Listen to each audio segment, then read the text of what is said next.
Mirëmbrëma. Sot njeriu më i madh i letrave shqip ka ditëlindjen. Ismail Kadaresë lindi 84 vjet më parë në Gjirokastër për të ndryshuar një herë e mirë emrin e Shqipërisë dhe shqiptarëve në botë. Njeriu i cili bën muzikë me gjuhën shqipe në stilin e tij të njohur si kadarejan, magjik dhe realist, është sot ikona e gjallë e një Shqipërie ideale. Por dhe analisti më i ftohtë dhe i besueshëm një mëkateve tona kombëtare, ndoshta duke përfshirë dhe veten. Ismail Kadaresë asnjëherë nuk e mohoi që ishte pjesë edhe një kohe për cilën asaj vetë dhe asne nuk duhet të ndihemi krenar. Por ama, në të gjithë veprat e tij që ai botoi, në çdo libër të tij që doli gjatë kohës së diktaturës, kishte një mesazh të fortë, edhe nëse jo për ndryshimin, së paku për të na thënë vërtetën apo për të na ndihmuar për ta kuptuar atë. Sot në ditëlindjen e tij, Akademia e Shkencave e Shqipërisë ka përcjellë sërish propozimin që ai të shpallet fitues i çmimit Nobel. Nëse o ta fitonte në dhjetor të këtij viti, do të ishte një dhuratë e madhe për Shqipërinë, sigurisht, por dhe dhurata më e bukur për të personalisht në prag të 85 vjetorit. Sepse për Ismailin do të ishte fituese një sikapërsim Ilberi, si një Rubikon i pamundur që ka qenë deri tani fitimi i këtij çmimi prestigjioz, i cili vitet e fundit jo rrallë shpjetuar nga letra ruc të kodë dhe deri nga adhurues të Miloševićit. Do të ishte një shpagim, por dhe lehtësim për adhuruesit e Kadaresë kudo në botë, të cilët e kanë të vështirë ta besojnë se si një gjeni i tillë i letrave, ndoshta aq ose edhe më lart se sa Coelho dhe pak të tjerë shkrimtarë të mëdhenj dhe ngjallë, nuk e ka akoma emrin në panteonin e Akademisë Suedeze. Sigurisht që këto çmime, si çmimi Nobel, janë edhe politike, dhe si të tilla, kur jepen, janë dhe shpërblime politike. Kur mohohen, marrin formën thuese të një dënimi. Askush nuk është engjëll, aq më pak në një diktaturë të egër si ajo e Enver Hoxhës. Deri në tetor 1990, Ismail Kadaresë vetë kishte akses në majet e pushtetit absolut, hynte dhe dilte në blok, ishte i ftuar i preferuar i familjes kryeministrore, por jo rrallë dhe i bibliotekës private të Enver Hoxhës. Në tetor 1990, Ismail Kadaresë ishte nënkryetar i Frontit Demokratik që drejtohej nga Eveja e Hoxhës Nexhmia. E megjithatë, pozicioni i tij e vinte atë shpeshherë në pozitë vështirë dhe ikja e Kadaresë drejt Francës pa kthim shënoi në fakt edhe fundin pa kthim të regjimit komunist, i cili i dënoi veprimin e ikjes, por nuk arriti kurrë ta dënonte atë vetë dhe veprën e tij. Vepër që në shumicën e saj ishte dëshmia rrënqëse e brendshme e trupit të pushtetit absolut të diktaturës, ose epikriza për zhdukjen e saj nga trupi i Shqipërisë. Sot, kur Kadaresë mbush 84 vjeç, kur ka fituar çdo çmim të mundshëm ndërkombëtar përveç atij Nobel, është ndoshta koha të flasim për rolin e tij të posaçëm jo vetëm në panteonin e letërsisë shqipe, sesa në atë të dëshmitarit kritik të një faze të errët të historisë së Shqipërisë, të një shkrimtari të madh patjetër. Por ai ishte ai disident apo thjesht dëshmitar? Për këtë do flasim sot. Sigli.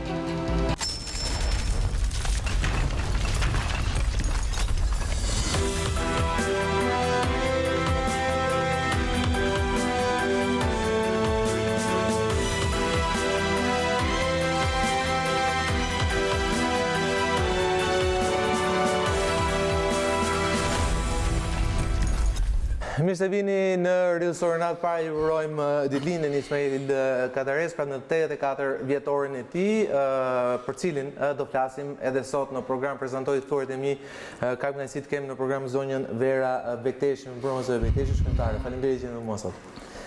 Zoti Julieta Lishka, shkrimtar. Faleminderit zoti Lishka që ju bashkoni tryezës sot së bashku me Henry Qilin, botues ndër të tjera edhe veprave të Kadaresë dhe për Kadarenë apo Qili. Studimeve, siç botues i nderuar zoti Bujar Hulli i Onofrit. Po, dhe ky është një nga botimet, cilat natyrisht më të lexuarat dhe edhe më të debatuarat apo jo të dy viteve të fundit, pra Kadareja dhe regjimi komunist, pra se është e debat. Kadareja askush nuk e diskuton dot. 101 dokumente nga 1957 deri në 91 nga regjimi, nga aparati i regjimit për Ismail Kadaresë në punën e palodhur të studiusit Dashkaloçi. Po falenderoj dhe Agron Gjekmarkaj, Agron Gjekmarkaj, faleminderit që jeni sot me mua, ndërkohë keni nxjerrë në rrjetet sociale një foto tua janë sot me Kadaresë dhe Adze Flumin, apo jo? Nuk e di nëse regjia na ndihmon ta nxjerrim këtë foto.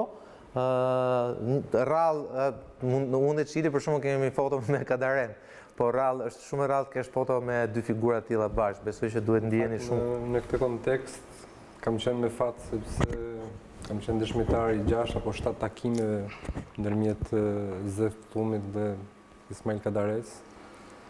Dhe në optikën time, aq sa kam ndjekur zhvillimet kulturore të 30 viteve në Shqipëri, nga adoleshent të këndej mendoj që jo vetëm për mua, personalisht, por në tërësi ishte një nga ngjarjet më interesante që ndodhte në pikpjekjen e elitave shqiptare, takimi i Kadaresë me thumin, si botë, si mentalitete, si histori, si autor.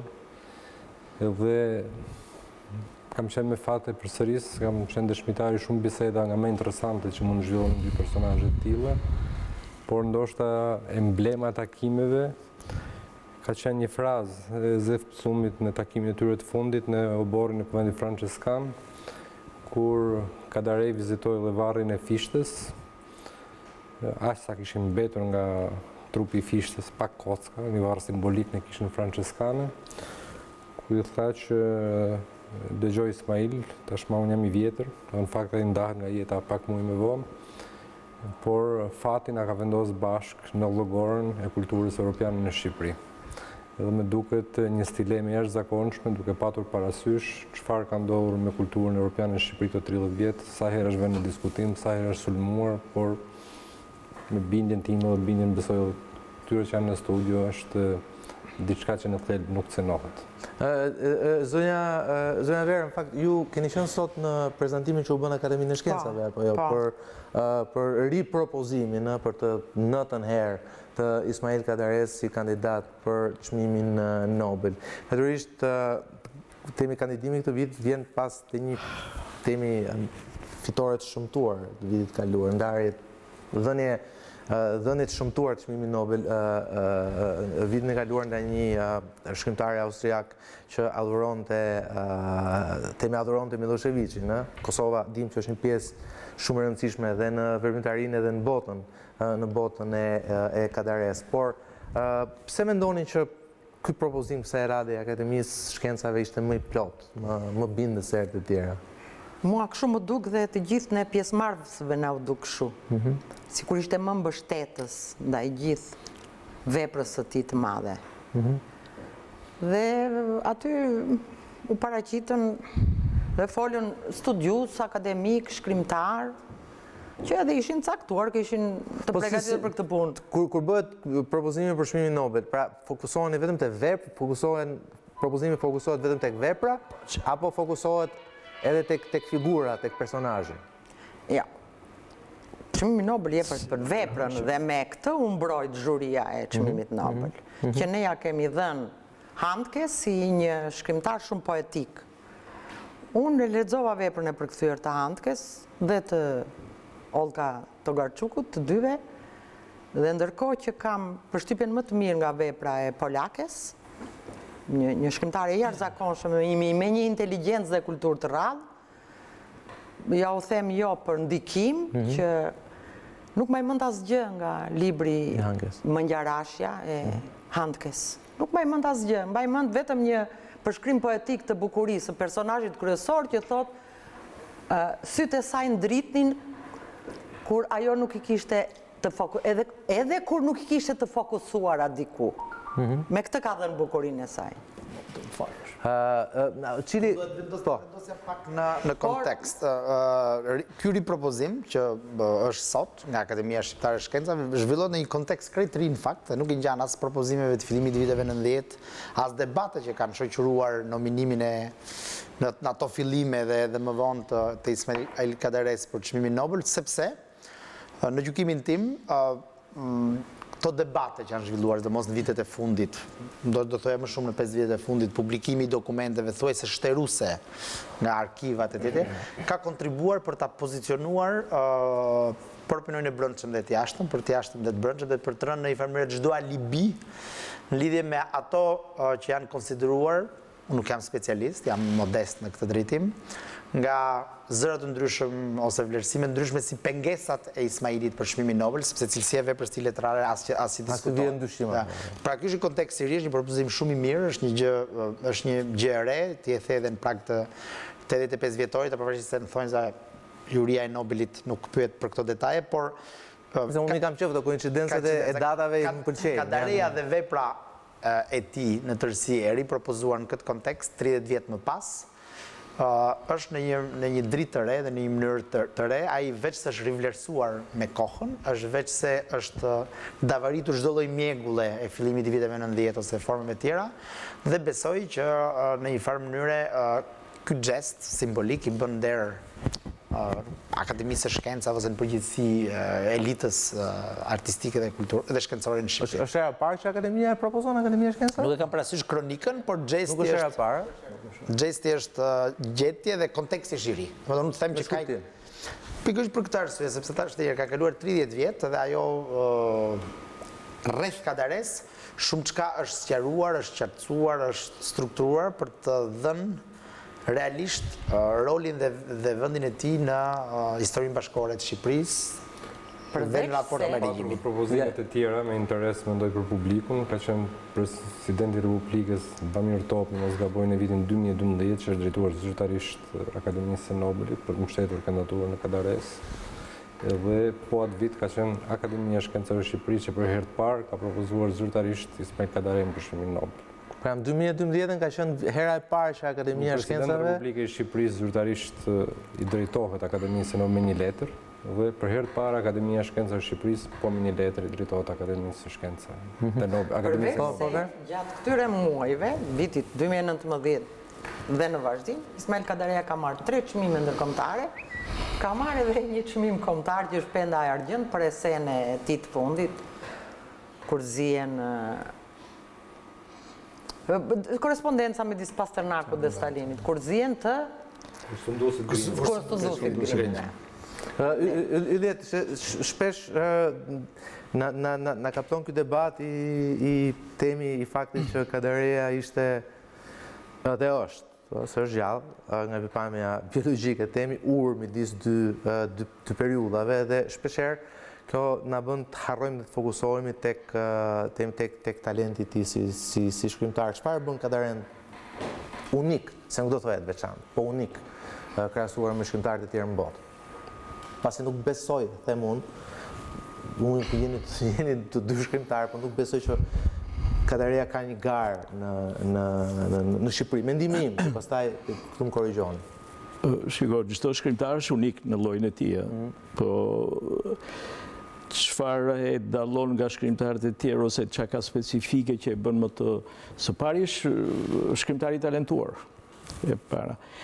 Pastaj gradualisht, shiko, ai ka marrë statusin e ndërgjegjes kombit ose një privilegj rrallë që të paktën për brezin tim është rrallë që një shkrimtar të marri, të themi, statusin e emancipuesit të një shoqërie në vitet 70 në 10 ai vërtet ai që referenca ku gjithë brezim dhe jo vetëm lexonim ndër rreshtat e tij për gjetur gjithmonë aluzionet që pikë referimi, pikë diskutimi, që mori vërtet statusin e një emancipuesi shoqëror. Gjë që është rrallë për një shkrimtar. Dhe pastaj specificiteti është, shikoj, ai kuptoi që më herët se shumë shkrimtarë tjerë që bëhesh pjesë e mozaikut botëror të vlerave botërore duke qenë I lokal me mbështet tek legjenda, tek mitet shqiptare tipike të originaliteti, autenticiteti I cili ajo bën vlerë universale. Këto mund të them të... Ndërkohë që... Se më gulmove para emisionit e do jetoj diçka sa e përket... Jo, në fakt që mora ftesën nga ju për qenë pjesë e panelit për Kadarenë sonde, po mendoja diçka.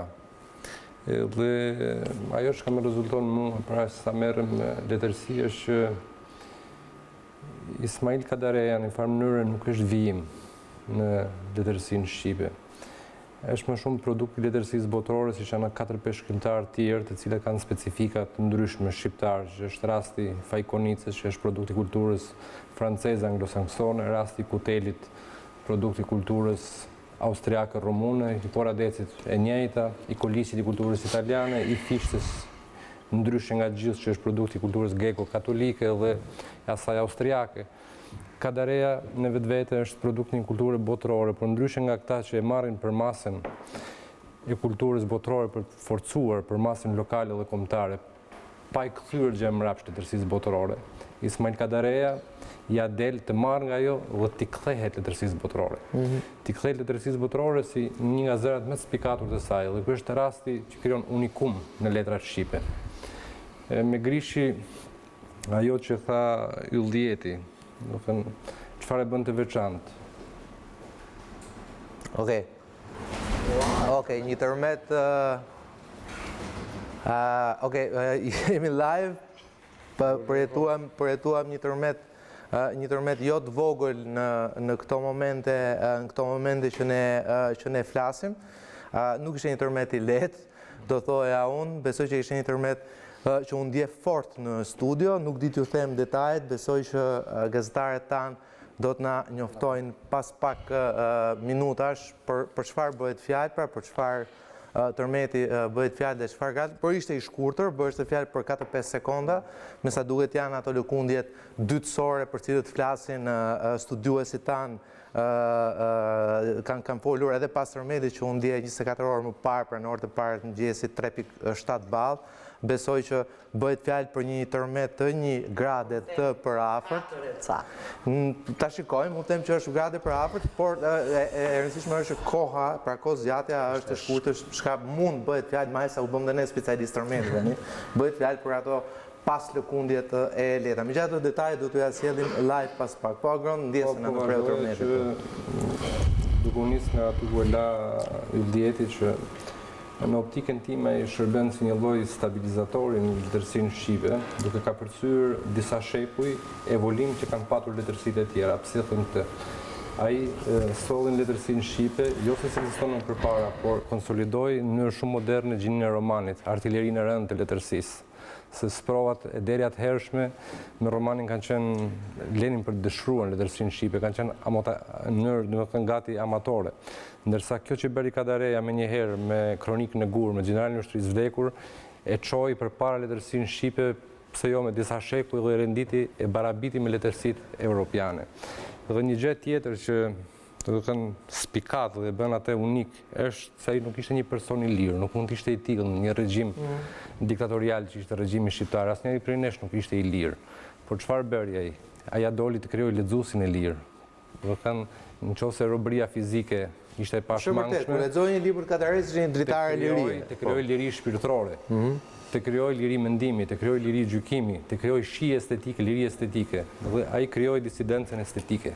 Disidenca estetike në këtë rast duhet çmuar më shumë, duke pasur parasysh simptomat politike që kishte, le të themi, regjimi Enver Hoxhës. Në Bashkimin Sovjetik, për shembull, shkrimtarët lejoheshin të iknin në Amerikë, Brodski, Solzhenitsini. Mund të imagjinohet që nga Shqipëria mund të ikte dikush me familje të largohej në Shtetet Bashkuara të Amerikës.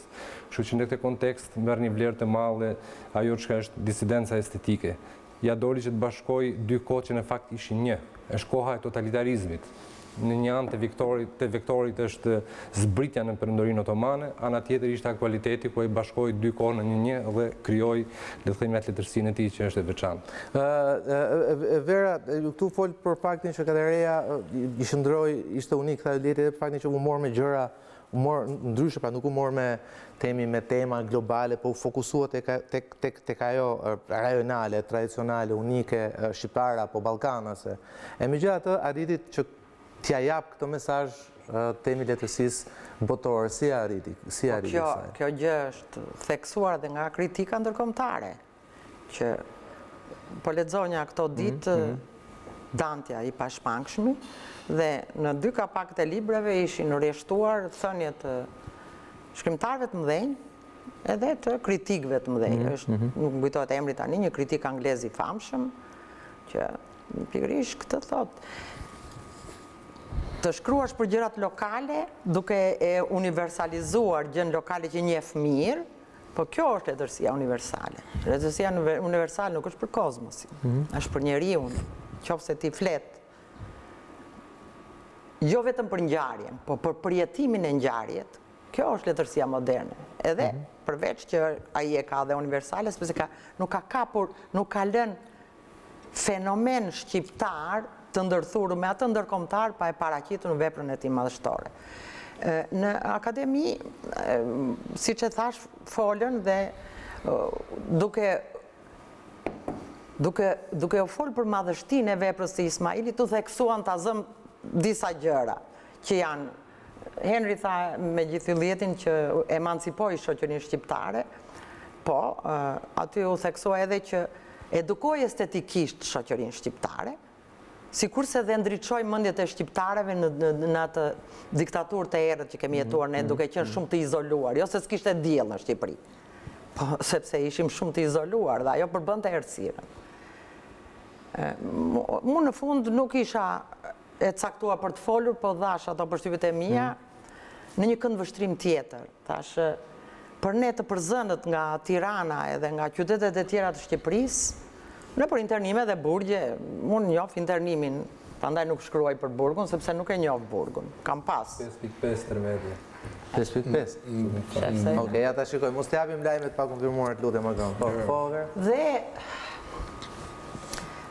për neve Ismaili me veprën e tij universale na ndihmoi në çështjen ekzistenciale, që do të thotë në veprat e tij, të cilat ne i blenim duke shitur gjërat shtrenjta, sepse në kooperativat e tipit të ulët ku kam jetuar unë me 4 familje të tjera, ne nuk kishim lek të blenim libra. Po shisnim një gjë të shtrenjtë për të blerë një gjë më të shtrenjtë, që ishte libri i tij. Dhe aty ne gjenim shpresën përmes letërsisë së tij që përshkruante perandori të fuqishme si ajo otomane, për shembull. Dhe deri tek ajo kineze e koncert fundimrit. Që nuk e di pse nuk vlerësohet shumë si libër politik i Kadaresë, libri i jashtëzakonshëm. Ai është jashtëzakonshëm. Qetin qite, libri që ne i përjetonim aty. Ai është libri i jashtëzakonshëm. Radha e udhëheqësve komunist kinez në agjencinë e lajmeve si ndryshonte ajo për të parë ndryshimet e pushtetit. Ai është një libër shumë. Dhe po të lexosh librin e Yusuf Kalos, për shembull, librin e Yusuf Kalos që është e njëjta gjë që flet. Ai flet një realitet, ndryshimi i radhës së udhëheqësve të bros politike, në ato portretet e shëmtuara që dilin para kalimit e një majit, po. Dhe, pra, ai neve na ushqente shpresën, përveç se kur je izoluar si situata në cilën ishim ne, një nga gjërat që të vret më shumë është ideja se ty të kanë harruar, se ty të quajnë të vdekur. Dhe kur ne gjenim në rreshtat e tij në një aludim për ne, se ajo poezia me dallë ndyshe në formë vëj, a? Jo, fatat fluturojnë në formë vëj. Fluturimi i fatave në formë vëj. Dhe jo aty tek vëja, te aty tek vëja ju pat emrin tua, ja? Ne blem librin dhe ne lexonim librin gjithë në familje dhe vllai i madh më tha, Vera e ka shkruar për ty.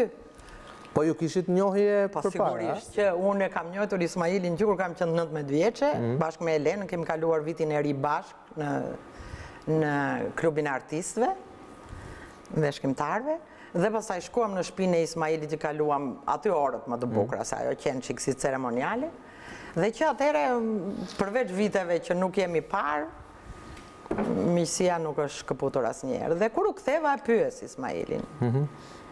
Ismaili thash, do guxoj të të pyes për diçka, i thash. Mua më ke mbajt gjallë. Mua personalisht, thash, dhe gjithë familjen time, se duke më përmendur, duke aluduar të themi. Ismaili tha, po tha nga njerë ti bën një poezi dhe shkruan për diçka dhe mendon diçka tjetër. E kam të përfshirë tek versioni i zgjeruar i vilës me 2 portat, e vila me 3 porta, këtë takim. Dhe thot, po sigurisht që kam pasur në mend të tëra të larguarat, tha, po veçanërisht ty. Po mbaj mend këtë nuk e kam shkruar në libër, po mbaj mend që kam haruar ta shkruaj. Atëherë më tha që ajo poezi, tha, në qoftë se ka mbajt gjallë një njeri, e ka arritur qëllimin e vet. Dhe kjo lidhet në fakt çon edhe tek ai thelbi që ja diskutojnë më shumë Kadaresë, ka qenë shkrimtar i regjimit, ka qenë shkrimtar kundër regjimit, por kjo që thot Vera në temi duke e futur Verën te kategoria e njerëzve të përndjekur dhe të persekutuar politikisht, dhe ajo që i ka thënë Kadareja, pra nëse kam bërë dikë të shpresoj, pra unë e kam arritur qëllimin. E justifikon kjo, e zhvesh kjo Kadareja, nga çfarë do lloj mëkati që janë munduar të veshin atij në 2-3 dekadat e fundit sa i përket temi bashkëtesës, jo dhe aq paqësore që ai pati me regjimin Sakondetin në Shqipëri. Mund përgjesh edhe thjesht e për ligj, po desha ta zgjerojnë çik më ashtu. Shikoj, Ismail Kadareja hyri në letërsinë shqipe në periudhën ku rrethi i diktaturës ishte shtrënguar maksimum. Pra kishin kaluar ato fazat e proceset e 45-ës, 50-ës, 55-ës, ku ata që quheshin disidentët idealist, që me ato vlerat e rilinës e tjerë, ishin eliminuar.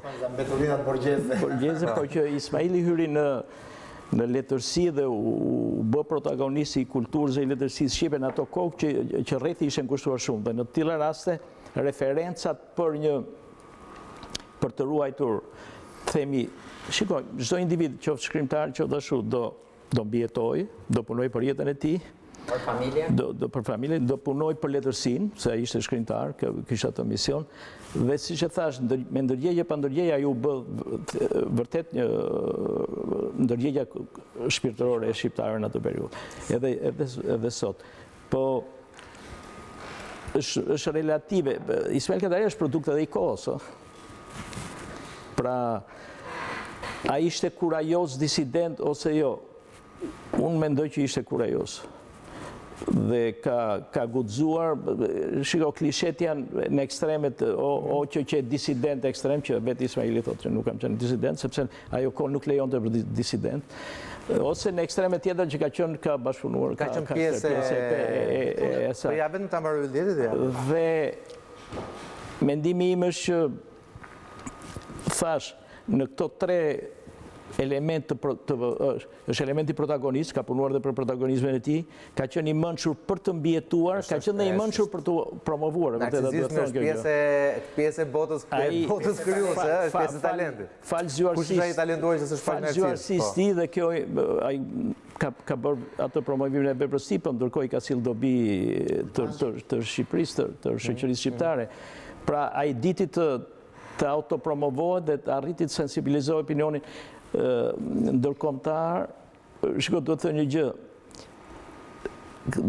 Kjo është mendim personal.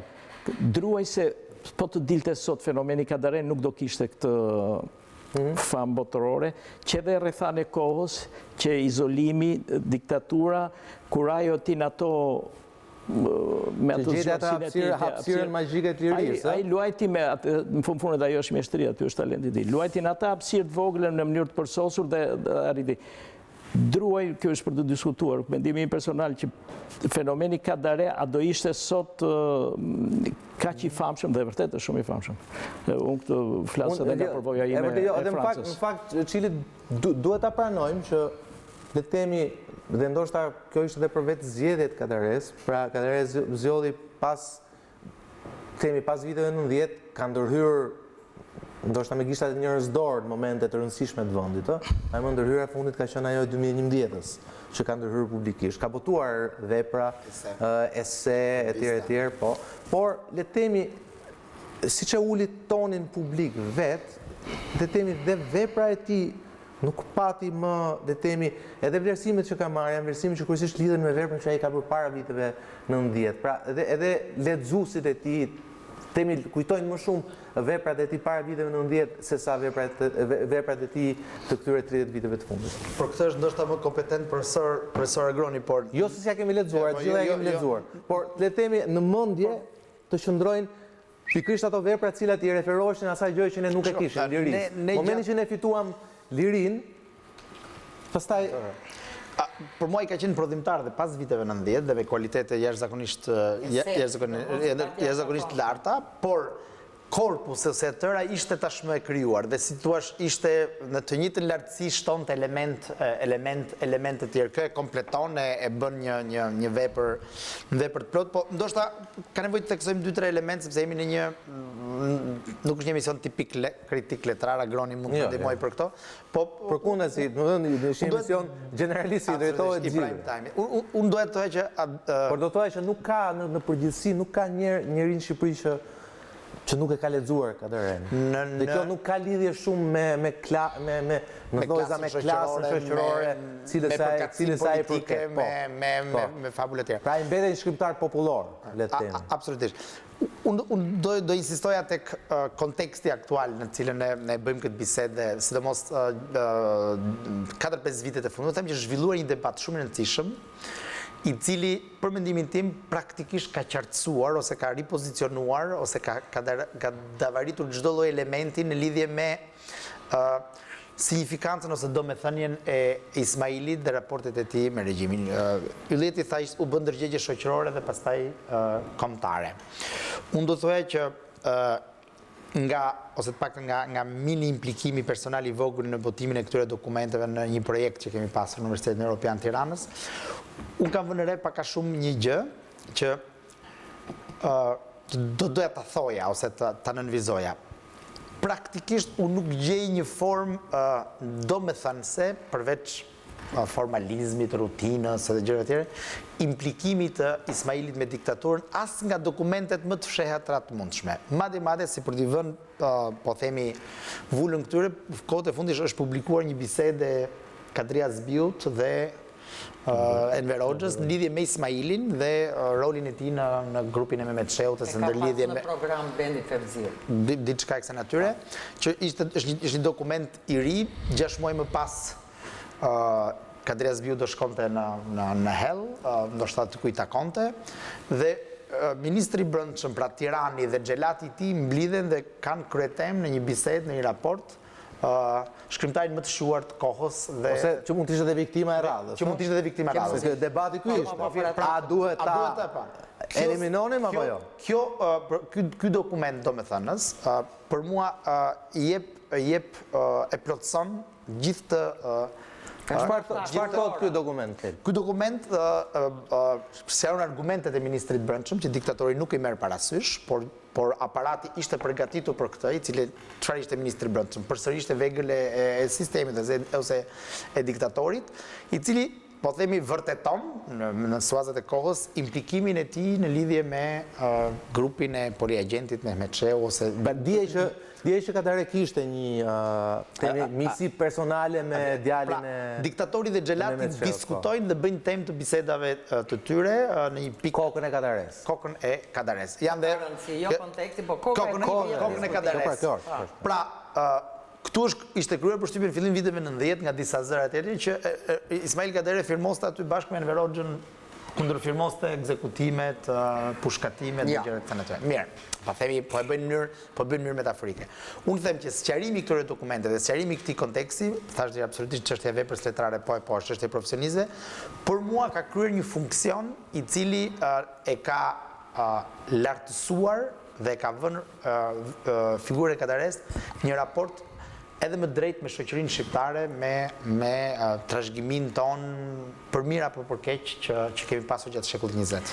Atëherë, unë dua të flas tani jo si mike dhe e njohur e Kadaresë. Edhe një detaj, vetë përjetimi që Vera Bekteshi, një internuar politike, kishte për veprën e Kadaresë, apo po të dosh memoaret e Spartak Ngjelës, apo element, apo mënyra si e perceptonin në mënyrë të pagabueshme të dënuarit ose të përndjekurit politik ose të internuarit. Kjo është fajson sepse derisa të persekutuarit politik e kishin si pikë referimi. Ma formulove më bukur si kryeredaktori madh që je. Lidhur me të qenit ose jo disident, Ismaili ka dhënë një intervistë dhe ka thënë në mënyrë krejtësisht të qartë. Dhe i mbir ma përmend shpeshherë se i ka bërë shumë përshtypje kjo intervistë, ku thotë që unë nuk kam bërë një kontratë me njerëzit për të qenë disident. Unë kam bërë një kontratë me shoqërinë shqiptare për të shkruar sa më mirë.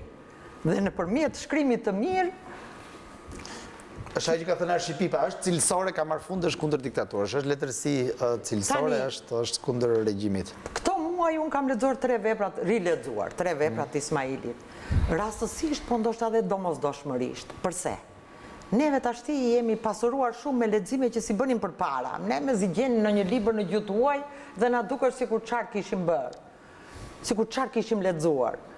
Tani ne lexojmë gjithë të mëdhejtë të gjithë kohërave, po dhe letërsinë moderne, sa na vjen e përkthyer dhe shpesh herë përkthyer mirë në shqip. Dhe do marr mora ankonatët, se më ka pëlqyer gjithnjë ankonatët dhe kam bërë dhe një koment për ankonatët kur e kisha lexuar, nuk e di çfarë më mori një intervistë. Pastaj mora Pallatin e Ëndrave. Më besoni që kur kam lexuar Pallatin e Ëndrave, jo vetëm kam thënë kjo është letërsia vet, po çfarë më kujtua? A buqerimi që emërohet si pasardhës i Kyprillinjve nga jema, me njëherë në punës në Pallatin e Ëndrave, në Ministrinë e Brendshme të Në asaj kohe. Komitetin Qendror. Jo, në Ministrinë e Brendshme. po. Ministria, unë kështu e kuptoj, për veten time. Dhe emërohet me njëherë të seleksionimi. Dhe kur bën debat me të parin njëri që pi kafe në Salepin, aty në ditën e parë të emërimit dhe fillimit punës, merr vesh që ky është një privilegj thjesht të seleksionimi. Dhe më tej është një kurajo e jashtëzakonshme të përdorësh terma që përdorte por sigurimi shqiptar. Kur donin të joshnin, po se ti e joni, thoshte sigurimi shqiptar. Kurse Ismailin me këtë vepër të madhe thot se ti pëlqehesh prej nesh. Pra që pra një shënjit a gjë. Që është e njëta gjë. Çfarë kurajo është kjo? Unë kam qenë në Ministrinë e Brendshme për herë të parë para ja 2 vjetësh që të merrja një dokument sa atë që nga dokumentat, certifikatat familjare të gjyshes time për një pronë të saj. Që kishte. Shkoj aty më hyn drithmat kur hyra se ishin korridorët që përshkruan ai. Më thoni, më jepni përgjigje. Ju jeni kthyer si ato si hebrej që kthehen në Auschwitz sot, po. Po pse ende të hynë drithmat në ato korridoret e erta? Po të merrshme korridoret. Unë kam qenë në Ministrinë e Mbrojtjes. Nuk ka asnjë frymë të tillë. Edhe në ministritë e tjera për arsye pune kam qenë. Kurse te Ministria e Brendshme ama, atëherë pse? Ta jap përgjigjen unë siç e mendoj unë. Aty është prodhuar aq gjëm, aq ligësi. Dhe tragjedi njerëzore. Sa duheshin mbajtur hapur me vite penxherët e dyert hapur. Po këto se era nuk ishte dalë akoma. Fryma e keqe. Mirë, po ai institucion u popullua me njerë dhe më thoni ju prap, çfarë ka ndodhur me gjithë drejtuesit? E të djeshmit dhe të sotshmes, edhe të këtyre 30 vjet. Që të gjithë janë molepsur. Deri te ai parafundit kanë pasur gjithë një fat keq. Që të gjithë janë molepsur, që të gjithë janë nështruar dyshimeve dhe kritikave. Kanë patur një fund jo të lumtur, le të themi. Unë po të them me ndrithmat. Thash Ismaili është i madh. Mirë, do të flasim për këtë temë, për një farë mënyre Kadareja e tha dhe Vera ka dhënë përgjigje vetë pyetjes a ishte disident apo jo, por do t'i rikthehemi pak për folur për rolin e shkrimtarëve në atë periudhë. Por Kadaresë i kemi zbuluar sot në emision diçka shumë të veçantë. Ja zbuluam pa e ditur dhe më pas zbuluam diçka shumë interesante, po për këtë ju ftoj të qëndroni me ne, me njëherë pas publicitetit. Para se shkoni në publicitet, ju kujtoj i pam live dhe dridhjet e tërmendit, dënat e para flasim për një shkallë 5.4 të Richter, ka zgjatur vetëm 4-5 sekonda, deri tani nuk bëhet fjalë që të ketë kemi njoftime për dëma për diçka tjetër, pa siç u thash tërmeti ka qenë i shkurtër, por është ndier shumë, ka qenë 5.4, 3.7 ishte para diçka më shumë se 24 orëve. Rikthehemi pas pak.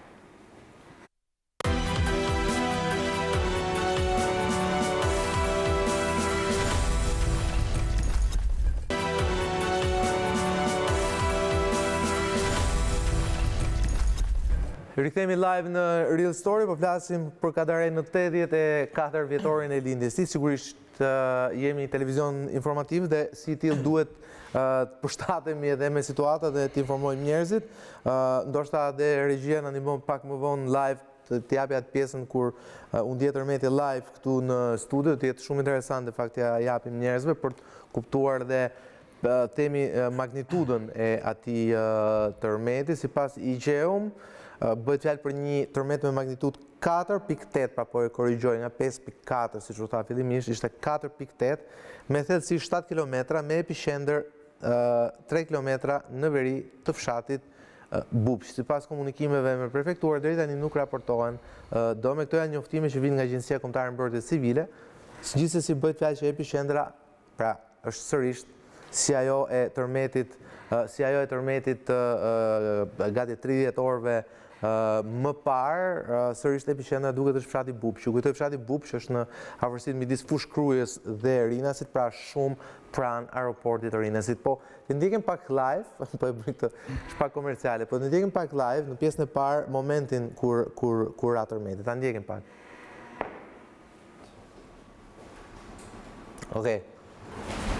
Okej, një tërmet jemi live.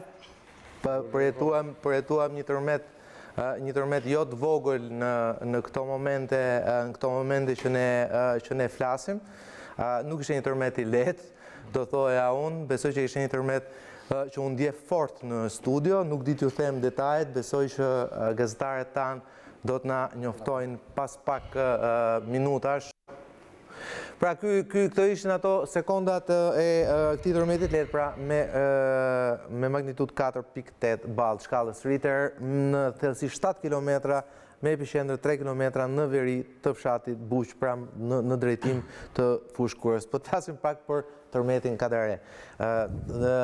Yllet, do doja ta nis me ju. Në fakt, Kadare është gjirokastrit, tonë gjirokastritët janë kurnaz, nuk ndihmojnë njëri tjetër, por megjithatë mua më është dukur që Kadare ka promovuar shkrimtarët që ai ndoshta ka piketuar si talentuar, dhe një prej tyre jeni dhe ju apo jo?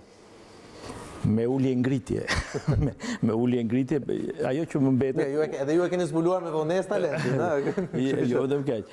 Shiko, është rasti për të... E di çfarë mbetet për mua, mua më kanë ndihmuar.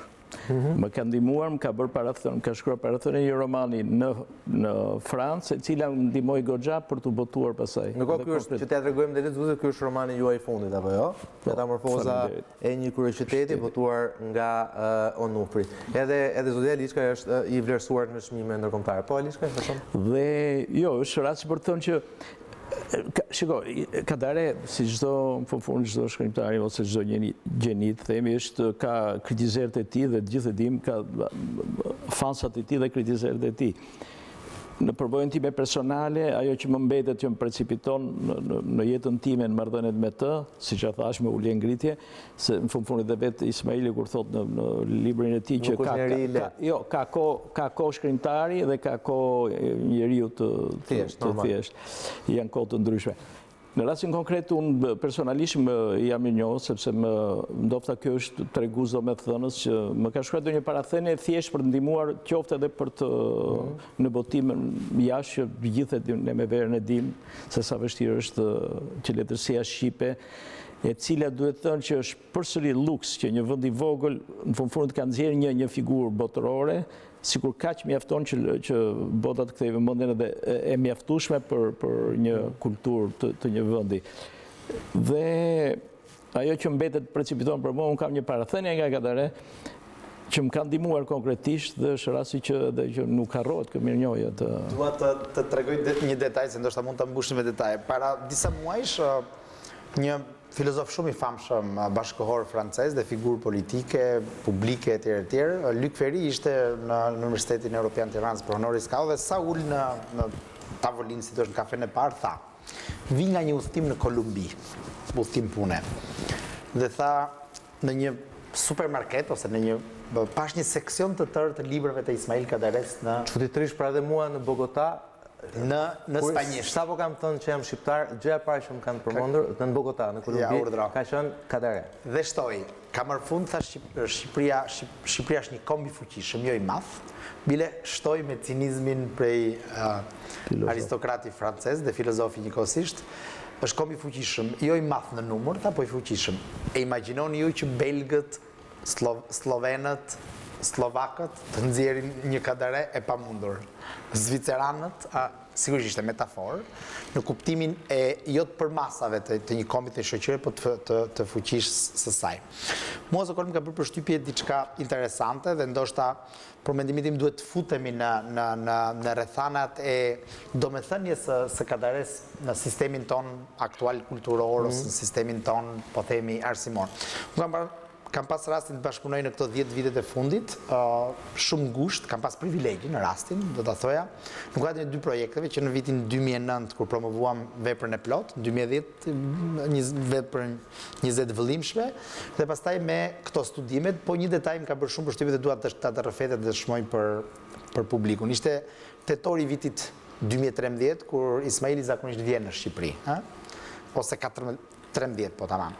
Dhe gazetari Dash Kaloshi kishte ardhur me një numër rreth 40 dokumentash të grumbulluara nga veprimtaria e tij dhe me dosjen përkatëse shkuam tek shtëpia e Ismailit, po themi për të thënë surprizë që kemi gjetur këto dokumenta dhe aty botojmë. në një farë për t'i marrë lemi, se bëj fjalë për ta. Ishte në arkiv, në arkivin e Ministrisë Brendshme, në forma të tjera, arkivi Komitetit Qendror dhe forma të tjera të institucioneve, nga ato që kanë mbetur në arkivin qendror të shtetit, se kanë përfunduar ende aty. Dhe fjalia e parë që na tha ishte kjo: botoni gjithçka, pa hequr asnjë fjali, pa shtuar asnjë fjali. Unë dhe askush tjetër është më interesuar që gjithçka që kanë arkivat nga më të fshehtat të komunizmit rreth meje ose nga unë, për mua ose të mijat, të botohet, sepse mua më ka ndjekur kaq për ters dhe kaq për keq gjithë kjo migullnaj, sepse dua që sa më parë dhe kushdo që të kontriboj, pak a shumë po e perifrazoj, të kontribojnë dhe të hedhë dritë mbi këto dokumente, do ishte shumë e dobishme. Qili, mendoj që kjo ka lidhje me Ilberin e ti, me faktin që edhe me misterin njëkohësisht, përse ati u refuzua dhe vazhdon të refuzohet çmimi Nobel. Se dhe kjo është një mister që nuk është... Se du ta marrim si refuzim? Sepse e thash në hyrje, Vera, e thash në hyrje, çmimi Nobel... Ka pasur një luftë në fillim viteve 90. Jo, një sekond, pa shkuar tek lufta... Refuzimi nga ata, se? Nga ata. Kushta, ne nuk i dim. Ato pas 50 vjetëve hape. Dakor, unë po flas, po mundoj pak shkrimtar se Kadareja. Ideja është domethënë që refuzimi një çmimi të tillë kaq të madh për një shkrimtar kaq të madh, kur të gjithë ne, jo vetëm ne, po kemi gjithë audiencia botërore thotë që ai duhet ta marrë. Shkrimtarë më të mëdhenj në botë se kanë marrë. Vera, një sekond, ja ta mbaroj. Dakor. Po ideja refuzimi merret si dënim. Refuzimi merret si dënim, merret si ndëshkim. Plus pastaj procesin sociologjik të luftën që ju hap aty pas këtë të analizoj. Pas në tenjencë, apo jo, ka lidhje kjo? Luftën sistemik. Ka shumë lidhje, por janë dy procese të lidhura. Migullnaja e fillimit viteve 90. Se Agroni më hutua nga tërvetes. Dhe sqarimi i migullnajës në fund viteve 10 të këtij 30 vjeçari, për vendimin tim janë dy procese të lidhura dhe njëri nuk mund të kuptohet patjetër. Në këtë kuptim them që konteksti i ri propozimit ose konteksti i ri në cilën ndodhet edhe mosha dhe gjithë gjërat e tjera dhe konfirmimi dhe mbi konfirmimi, për mendimin tim kanë një rrethanë të re e cila duhet parë. Po, shiko, duke pas parasysh pak a shumë emrat që ka promovuar Nobelin ndër vite, sigurisht aty ka shkrimtarë të jashtëzakonshëm, të cilët e meritojnë dhe e meritojnë 100 herë çmimin Nobel. Dhe po të njëjtën kohë ka dhe emra që ndoshta nuk i thon shumë. Vitet e fundit do thoja unë kanë qenë çmime të çuditshme. Në dekadën e fundit. Për shembull, nuk e di sa për ju që thot gjë emri Grazia Deledda që ka marrë çmimin Nobel në 1919. Kush? Grazia Deledda është shkrimtare italiane që e ka marrë në 1919. Në një kohë që nuk e ka marrë pastaj Dino Buzzati, nuk e ka marrë Alberto Moravia, se ka marrë Zanzotto, se ka marrë Mario Lusi, shkrimtar të mëdhenj italian. Kështu që duhet hulumtuar. Ju po thoni që është një luks i panevojshëm çmimi Nobel për Kadareja? Shiko, shkrimtarët e mëdhenj i kanë qëndruar kohës dhe madje edhe përtej jetës së tyre fizike, ke rastin e Tolstoit që nuk i shmangësh dot, ke Joyce që nuk i shmangësh dot, ke Borgesin që i përmendi zonja në fjalë, pra shkrimtarët e mëdhenj pa cilët letërsia botërore nuk është detyruar të bëjë gjithmonë llogarit. Në rastin e Shqipërisë ne mund të hipotezojmë në rastin e Kadareja Shqipëria në rrafshin kulturor duket si krijojë një simbiozë kur themi Shqipërisë.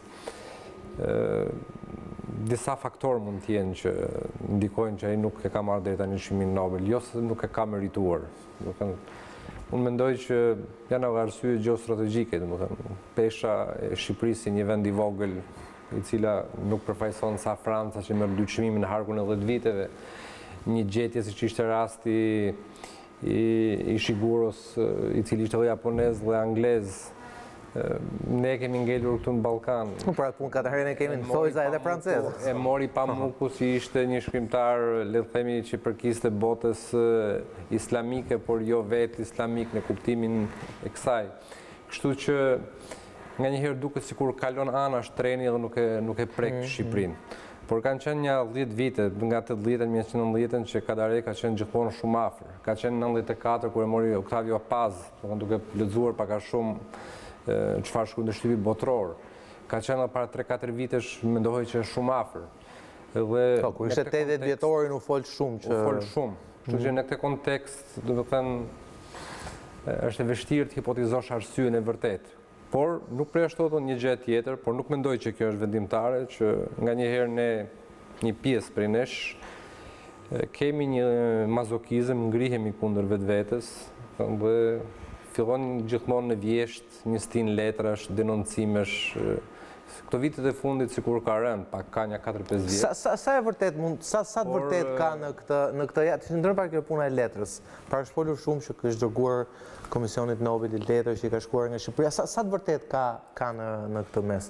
Nuk e di kush nga ju mund të flasi. Ka diçka të vërtet në këtë mes? Nuk e di ka të vërtet në këtë, se si jam marrë me këtë gjë, po ajo që doja të thosha, lidhur me zhurinë e çmimit Nobel dhe me politikat e saj, është se para disa muajsh ne mblodhëm në UET për statusin final të çmimit Kadareja në Shqipëri. Për të statusin final dhe për përmirësimin e zhurisë. Dhe unë ju futa kësaj pune, aq sa munda, dhe ju futa disa çmimeve. Një çmimi afrikan, çmimit Nobel, edhe nuk më kujtohet tani një çmimi tjetër. Book Prize ndoshta international. Jo. Po ja, për shembull, çmimit më të madh Cilin Kadareja ka fituar. Atëherë, çfarë ka të bëj politika e çmimeve? Çmimi Nobel ndryshon politikat çdo 10 vjet. Njëherë ka vendet e vogla dhe i qëndron besnik atij projektimi që ka bërë. Njëherë ka gratë. Njëherë ka vendet e Afrikës. Dhe po e lidh me Afrikën, se ndërkohë që çmimi më i madh afrikan i është dhënë një afrikani, është fjala për afrikan ose të bardhë që jetojnë në Afrikë. Dhe nuk i është dhënë këces, dhe nuk është në peshqen kryesore këcja, sepse ndoshta problemet e këces në letërsinë e tij nuk janë gjithë populli i Afrikës së Jugut, po të bardhët e Afrikës së Jugut. Pra ka dhe një qëndrim politik? Ka dhe një qëndrim politik. Çmimi. Po, çmimi ka një politik. Edhe aty vura re tani, dhe i kam bërë me pika, në këtë vit dhe në këtë vit ka qenë kjo politik, në këtë vit dhe në këtë vit, dhe ata nuk devijojnë nga kjo gjë. Dhe kjo rritja e frymës naziste, këto kohë në botë, keni parë në mass media botërore, se çfarë po bëhet, një frymë e re antisemitizmi, dhe në këtë frymë vende si Norvegjia dhe Suedia, ku praktikisht zhvillohet ky çmim, se nuk është vetëm suedezësh, është dhe Norvegjia, patjetër. Se çmimi ndahet, jepet në Oslo, po. Në këto dy vende ka një rigjallërim të forcave naziste, dhe ndoshta aty ka qenë fryma për t'ia dhënë handkes si njeri që përkrah një kasap si Miloševići. Besoj që moderatori e emisionit po insiston në një gjë tjetër gazetareske, që duhet pari tërë 30 vjeçari ka pasur në besoj prova, dokumente, dëshmi të ndryshme. Unë atë nuk e di. Për fillimin e viteve 90, për atë angazhim të disa shqiptarëve. Nuk mund të themi se ata kanë ndikuar, nuk besoj që kanë fuqi ta ndikojnë Nobelin. Por mund të jetë përdorur si excuse, mund të jetë përdorur si që le shihet e keqe. Jo, vetëm ka. Unë mendoj kanë quar letra atje, por di që do me mund të jetë bërë Agron dhe në sensin që le të themi kjo që thot Vera, pra ka një frymë që nuk do t'ja japi një shqiptari. Le të themi, po i bim drejt për drejt. Bravo. Dhe e tonë e tunë dhe thot, ja kush është... Aksionjarët, ajo vota. Po, ja kush është, ja ku e kemi dhe argumentin. Në këtë kuptim, sqarimi ose ndriçimi gjithmonë funksion të ti raport, janë lidhje me pozicionin e ti me diktaturë dhe me të vërtetën. Dhe në këtë kuptim, sqarimi i kësaj gjë mendoj që ka qenë dhe për mua mbetet ende detyre e studiusve më tutje.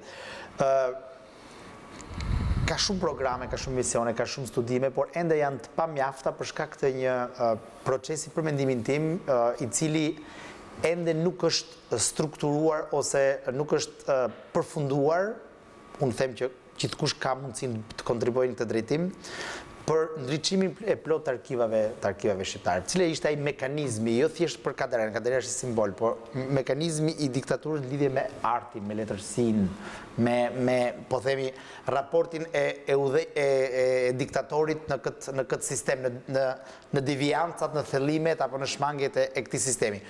Kjo për mendimin tim është e rëndësishme edhe për ndërgjegjjen tonë shoqërore dhe është e rëndësishme për konjunkturën e kulturës tonë në raport me zhvillimet e tjera shoqërore. Kadareja zë një vend qendror në këtë drejtim. Ndoshta është koha për një stin të re studimesh, për një stin të re qyrjesh dokumentesh, për një stin të re për profesionistët e historisë, të letërsisë apo të gjërave të kësaj natyre. Unë do doja tani të shikoni një pjesë shumë të shkurtër. Bëhet fjalë nga filmi i vitit 1979, regjia mos ka bëhesh Rikard Larjes, radiostacioni. Bëhet fjalë për ditët e fundit të shtërimit të Tiranës para 17 nëntorit vitit 1944 dhe bëhet fjalë për temi radiostacionin i cili dikur i kishte shërbyer temi regjimit nazist, fashist, të mbretit etj. Dhe tashmë pas çlirimit të Tiranës, ai duhet temi të rivihet në punë dhe duhet të rivihet në punë dhe ata që kishin punuar për regjimin e mëparshëm, tani duhet punonin dhe për regjimin e ri që ishte në orët e tij të para të vendosjes. Ndër këta personazhe i lidhur indirekt me personazhet e radiostacionit, si i dashur i spikeres kryesore, është edhe një shkrimtar që luhet në mënyrë të shkëlqyer nga Agron Gjekmarkaj. Le të ndjekim një pjesë.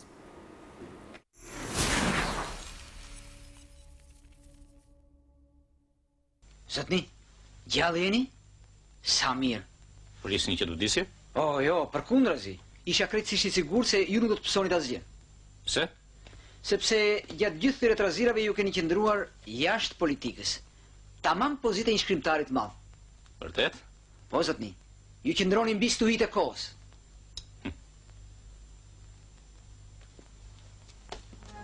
Ti e penduar që ka ardhur në darkat e pushtuese. Ndoshta. Mos është pak si vonë. Unë nuk kam ardhur kur këtu si i ftuar. Po si? Unë kam ardhur si dëshmitar. Si dëshmitar? Kush do ta besonte këtë? E di që nuk do të ma besojnë. Kjo është dhe tragjedia ime. E di që nuk do ma besojnë që jam këtu si dëshmitar, po kjo është tragjedia ime. Juliet, një pyetje, e di kush është skenaristi i këtij filmi? E di që bështet edhe mi romanin në dorë një kryeqyteti, po skenarist nuk e mbaj mend. Ismail Kadaresë. E ka mundësi. Pra, shpilmi 79, ëh, dhe s'është ajo që tha Vera që i rikthehesh veprave të Kadaresë. Pra, themi ai që në 79, mendimi im ky, dhe ne arritëm në konkluzion është absolutisht, domethënë që në 79 ai e di çfarë do ndodhi me veten e tij, e di thotë unë jam dëshmitar, nuk jam këtu i ftuar, pra nuk jam i privilegjuar, jam dëshmitar, jam cilësinë e dëshmitarit. E di që s'do ma besojnë asnjëherë, po kjo është tragjedia ime. Shiko, asne nuk e di mësërin, po unë hamëndsoj që e di Ismaili se kujt i dha përgjigje me këtë roman, se mbaj mend që u diskutua atëherë. Se ai ndjente me ndjeshmërinë e tij në diktaturë dhe ndjeshmërinë e ka në nivele të larta dhe vigjilencën sepse të diktonte vetë sistemi. Ai kishte indicet se ku nga i vini sulmet, ku duhet të neutralizonte nga të mbroj. Di që në këtë roman diçka u mbrojt të thonë për ndaj me Meçeu në atë kohë, sepse kishte marrë vesh nga Bashkim Sheu që mos u shoqëro me Ismailin dhe dëshmia e tij. Shiko, është luks për një, se thonë për Ismaili ka qenë i survejuar ose jo, ose marrëdhënia e tij komplekse me regjimin. Do ishte budalla fenomenale mënyra se si ai e parashikon, domethënë e parasheh veten e tij si o ta shikojnë tjerët pas, nuk e di, 30-40 vjetësh. Kjo është Sa më lart parashikimi është. Kjo është vërtet vizioni. Në sot që bëja këtë emision, domethënë zgjodhëm këtë pjesë dhe në fund fare kur pam e dinim që filmi është i bazuar, por nuk e dinim kush ishte skenari, kur pam skenari Ismail Kadaresë. Për një farë mënyrë kishte futur në skenar në një ngjarje të viteve të 44-s fut vizionin e tij në 94, le të themi, si do ta shikonin tjerët. Pra shumë interesante vizioni këndi i gjërë i vështrimit që ai ka pasur. Nuk e di se e ka bërë për të ardhmen, po kam përshtypjen që ka bërë për realitetet që i përjetonte ai ato kohë, dhe njëherë përsëris që ndaj kritizerëve që thonë Ismaili nuk ka qenë problem për regjimin ose marrëdhënie e mjaltit me regjimin. Do ishte budallaj regjim, nëse s'do survejonte një nga shkrimtarët më zevzek, më të talentuar dhe më të njohur në Perëndim. Pra kjo a priori ata uranin një fshatar, jo mos uranin një dikë që të hidhte viçkla me influencë të madhe me opinion ndërkombëtar. Në çfarë dikush më thotë pse s'pati për shkakun katër fatin e Sakarovit, pse nuk u internua, pse nuk u izolua, pse ai ruajti aksesin. E ruajti, jo, nuk po flas për them, pse themi Enver Hoxha që njeh që zhduku të gjithë shokët e vet të tij më të afërt, njerëzit që e sollën pushtet, njerëzit që e mbajtën pushtet, njerëzit që e ruajtën në momente më të vështira. Te Kadareja, siç flitet edhe dokumenti i fundit pra komunikimi i me të gjithmonë hezitoi, gjithmonë arriti në përfundimin që dëmi do të ishte më i madh se fitimi. E futi pak në kurrë diktatorin. Ja, po Agron, po sa. Ka nevojë për një detaj këtu që ka dalë së fundi, nëse i kontribuoj bisedës. E vërtetuar nga disa burime që në 82-shin pak a shumë pas, ku ishte pak a shumë finalja këtyre raporteve dhe ishte më i rrezikuar se kur. Se mos pas pritej një mbledhje, po, fiks fare, pritej një mbledhje e byros politike i do vendosej diçka për Kadaren dhe nëpërmjet ambasadës shqiptare në Paris njoftohet byroja politike dhe Enver Hoxha që nëse do ndodhi kjo gjë, me në krye atë kritikun e famshëm Alain Bosque, një grup njerëzish, një grup figurës së shquara do të shpallnin në Le Monde, e kishin bërë gati tekstin, Ismail Kadaresë disident. Dhe Enver Hoxha tha në fillim të mbledhjes së byros politike, është tashmë e vërtetuar nga këto transkriptet, nuk i japun perëndimit një disident. Pra si thua, ka qenë një dëmtonte shumë më tepër si disident se sa në atë fazë ose në atë famë që kishte arritur. Edhe si filofrang, nuk e di nëse i kontribova me këtë detaj. Po, e kem dëgjuar. Edhe si filofrang që hiqej, diktatori ju nuk i konvenonte as pak që të dënonte shkrimtarin më të madh. Pse, po, e vërtet, pavarësisht ka e ruajti një farë lidhje me Francën. Enver Hoxha, po e pati një përjetësimit me të figurës së tij në histori me pasazhet këndimëri i madh. Absolutisht, ajo, edhe të kështjella. Narcizi diktatorit. Edhe të kështjella. Po mirë, drejt për drejt keni. Më rrezik mund të ishte që të bëhej një aksident dhe ta shpallnin dëshmor, për ta eliminuar dhe për të ruajtur në njëjtën kohë figurën, por Enver e dinte që Ismaili ishte Algjikondi, kupton. Për disa vite loja ka qenë shumë e hollë, ata survejon Ismaili survejon të një farë mënyre dhe jep zhvillimin ndërsi zhvillimet dhe sistemin vetvete. Ka qenë pak a shumë si macja me miun. Por Shqipëria ishte e varfër me figura të rëndësishme dhe të njohura në Perëndim. Dhe regjimi në një farë mënyre nuk e kishte luksin që figurën e vetme, e cila u ngrit edhe beri lajm kudo në mediumet kulturore europiane, ta godiste ashtu lehtë. Pastaj nuk e kishte edhe atë që është casus belli, sepse Ismaili nuk është shpallë një platformë politike, nuk u prezantu kurrë si një disident politik. Dhe sot shpeshherë në të debatet që kemi parë këto vite akuzohet, më duket akuze për binshmën vetvete, pa denjë që mund t'i bëhet, pse nuk gati, pse nuk hyrën në burg, pse nuk sakrifikove. Pse nuk vrave veten. Ose çfarë do të kishim ne nëse Ismail do hynte në burg? Do kishim një martir më tepër, po do kishim bosh raftat e bibliotekat tona dhe për më tepër do të ishin bosh bibliotekat librarit në Perëndim ku prezantohet kush jemi ne të kërkojmë pikërisht kemi të drejtë lloj individi që vetë siç e ka thënë Kadareja vetëm s'ka bërë kontratë me ne për shëndet disident. Një qenë njerëzore, është një njeri, ne nuk kemi drejtë t'ia kërkojmë këtë, ta gjykojmë këtë në këtë prizën. Dhe pastaj ndërtimi i personazhit në përplasje ndërmjet kampeve dhe botëve ku ndërtohet figura Enver Hoxhës, një figurë besoj të ketë qenë shumë e dashur për diktatorin, shpeshherë mendoj që duhet ta ketë ndërdyzur dhe ka futur në dilema si duhet sillem unë me këtë shkrimtar, ta denoj apo ta mbaj. Një dilemë që ai nuk e zgjidhi kur. Nuk e zgjidhi kur, se biologjia bëri punën e vet me Enverin. Megjithatë, ylliet në temë edhe në librat e fundit që kam lexuar duket që sidomos gjatë viteve 89, 90, pra pas ditëlindjes çka ka qenë ai për vjetorin 88 etj. Pra pas ndërtimit piramidës, pra në vitin 89-90 kur regjimi filloi të jepte shenjat e para të çdimit, u dukte që Kadareja u fut në fazën, në thojzat mistrecllëkut. Pra në fazën e sfidimit më direkt, e provokimeve më direkte ndaj Ramizalis, ndaj Enver Hoxhës, e zgjodhën në kryetar të frontit me idenë që ndoshta ta mbanin pak më afër, por ndërkohë kryetaren e frontit, pra Enver Hoxhën, ai siktetoste shpeshherë, fuste në debate që ai nuk ditë të jepte përgjigje. Dhe në fund fare ikja e tij spektakolare. Fillonte poezinë Lady Macbeth. Pra, domethënë pra e sfidonte ball për ball dhe nga ana tjetër ikja e tij në prag një samiti të rëndësishëm ballkanik në Tiranë, u duk sigur i dha themi dërmën finale një regjimi që mezi po mundoi të mbajë në këmbë. Dua të sjell dhe dy intervista. Ja, një sekond, po. Që se shiko konotacioni që i datë ju termi... Se lindje është atyre koridoreve ato kohë. 88-90, paka shumë ishte në... Jo, në Tiranë kam jetuar, po...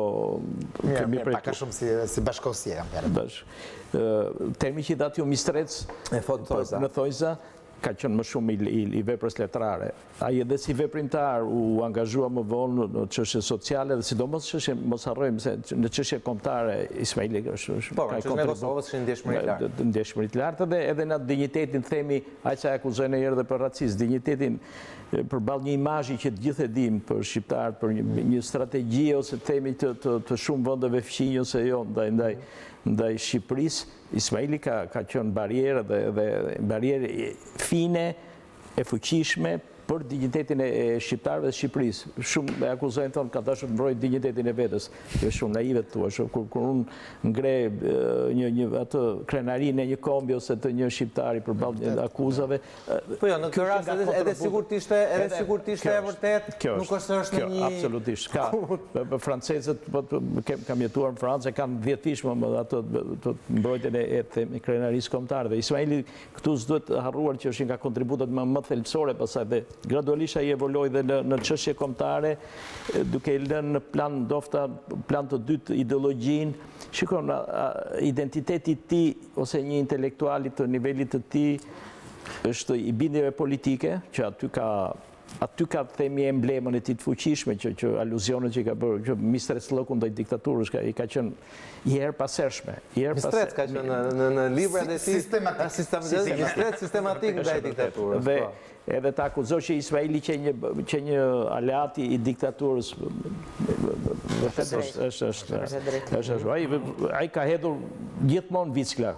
Si lura. Përmendim një sër veprës, duke filluar nga Kronike në Gurë, tek generali i ushtrisë vdekur që quhet Arkitekturë e vdekjes në një farë mënyrë, për të mbërritur pastaj tek novelat e famshme Kamarja e Turpit, Komisioni i Festës, Pallati i Ëndrave, që mbetet referencë botërore ndaj krijimtarisë të tij, po.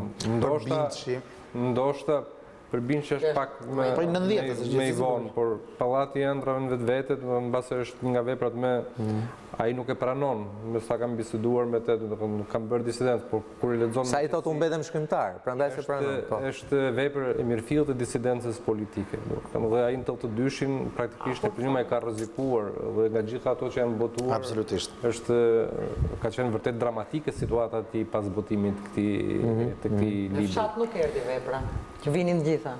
Ja, edhe kjo është një shenjë. Por kur kam lexuar kur jam kthyer në Tiranë.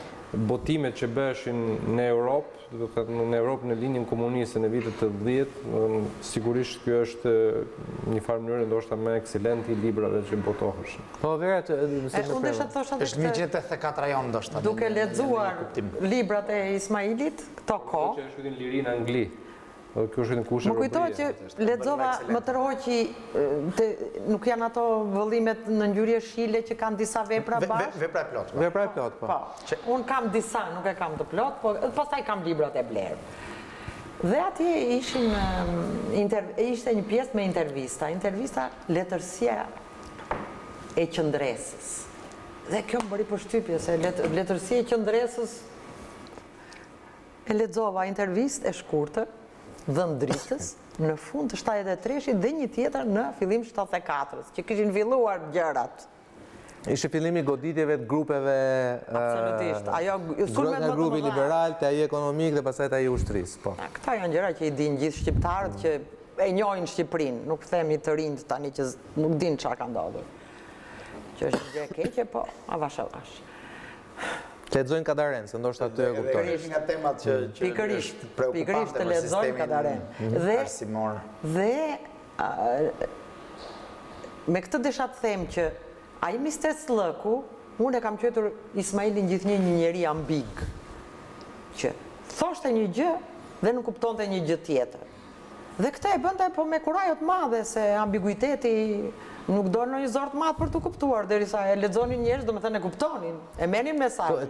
Kam përshtypjen që Ismaili mënyra si e interpreton dhe thotë se e kam patologjike, nuk kam çfarë të bëj. S'kam çfarë të bëj, kështu jam edhe, poezia roman vrasës, është një perlë për gjithë sistemin e censurës dhe të kritikës e etj, ka disa gjë. Dhe aty nuk e Ja ta mbaroj verë. Aty ai flet dhe populli shqiptar ka një histori rezistence, është fjala për gjuhën. Derisa ne ruajtëm gjuhën të paprekur, nuk ka element më të rëndësishëm. Më të rëndësishëm se sa për një Këto tjerat janë kalimtare. Dhe mua në 74 ne na filluan ato të lashet, dhe kjo fjala qëndres më ka ngel në mendje.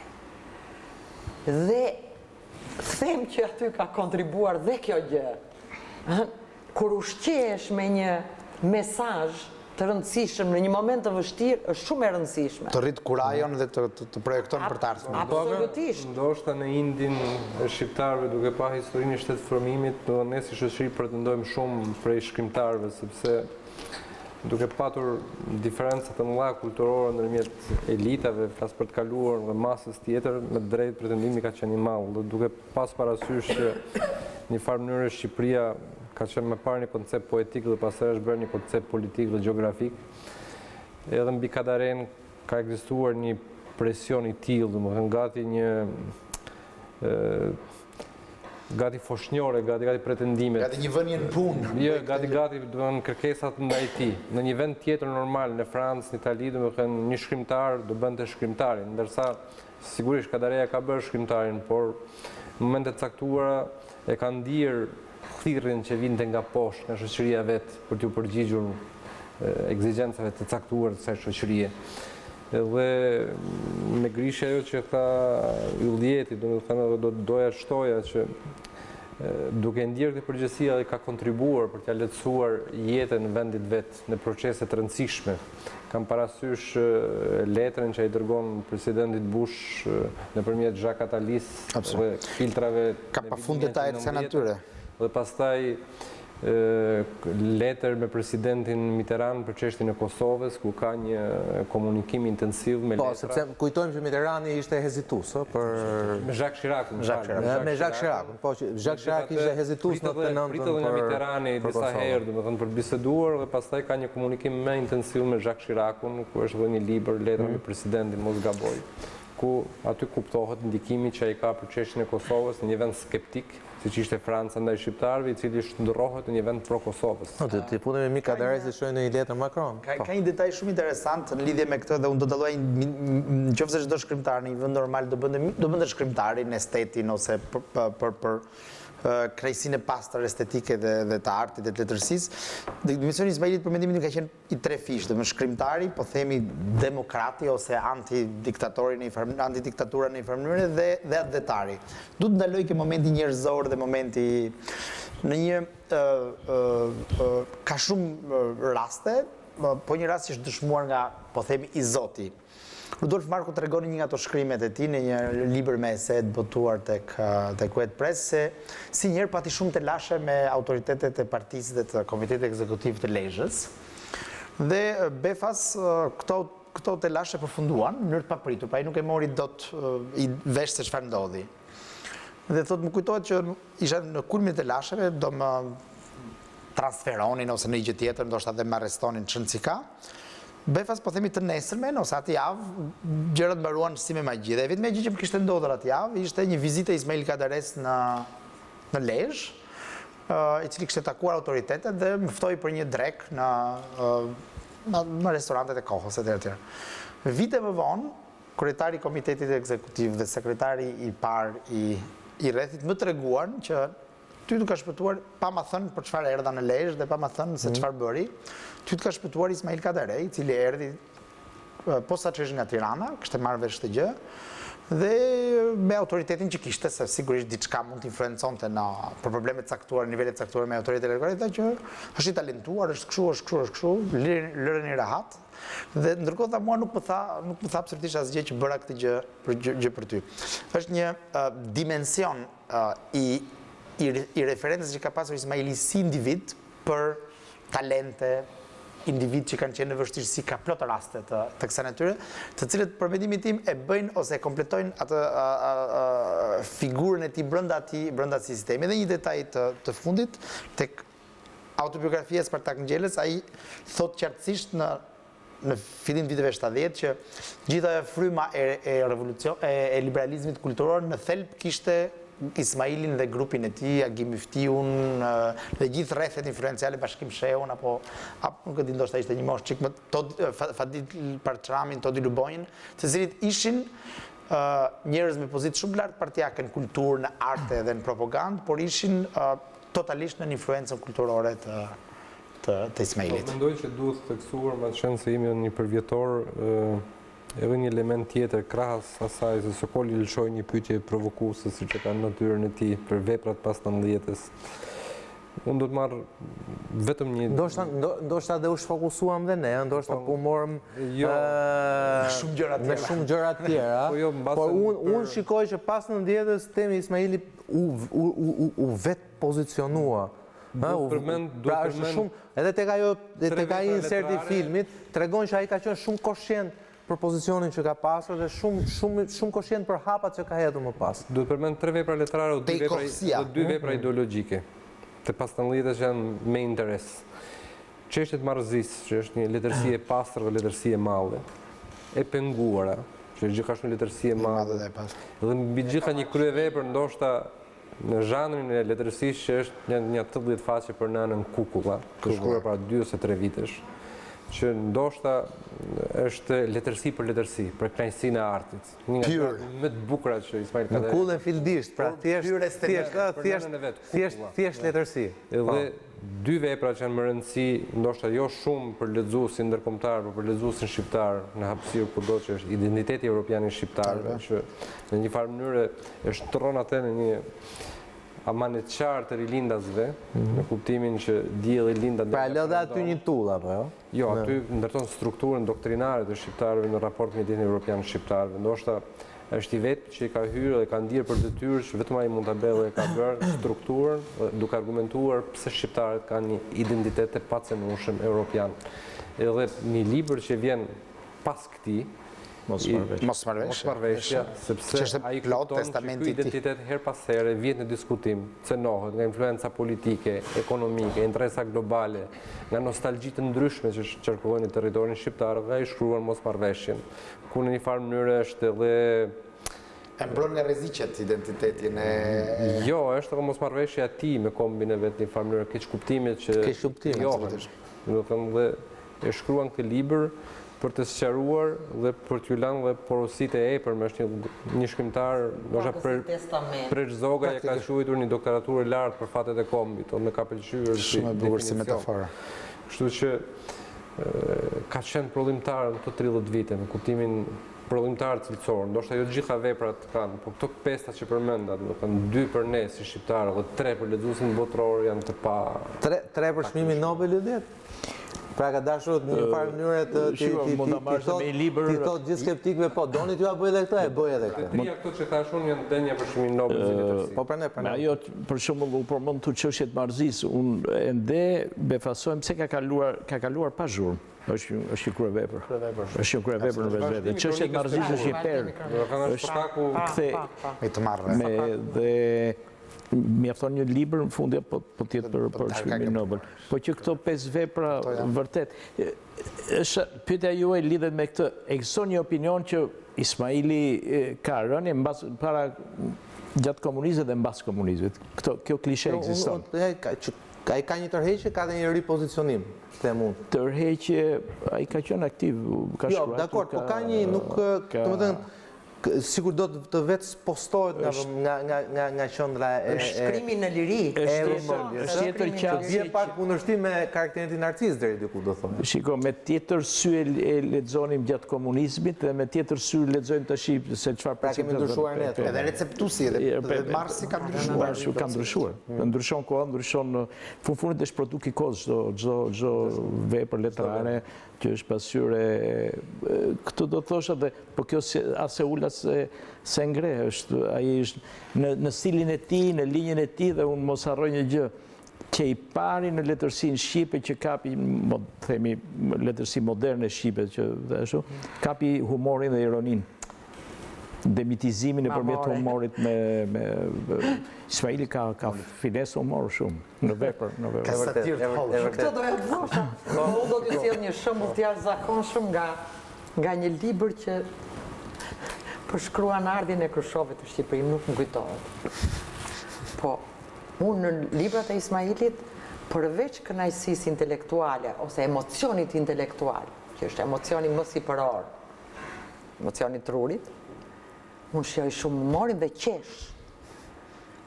Ka ardhur Krushchevi dhe ai përshkruan pritjen e Krushchevit, organizimin e pritjes në rrugët e Tiranës. Unë kam qenë vetë atëherë në fillimet e gjimnazit dhe mbaj mend shumë mirë. Dhe në këtë përshkrim, në mënyrë të hapur tallse, thot, shtyeshin njerëzit dhe një lab i nxehur thirri. Roft Zanzibari.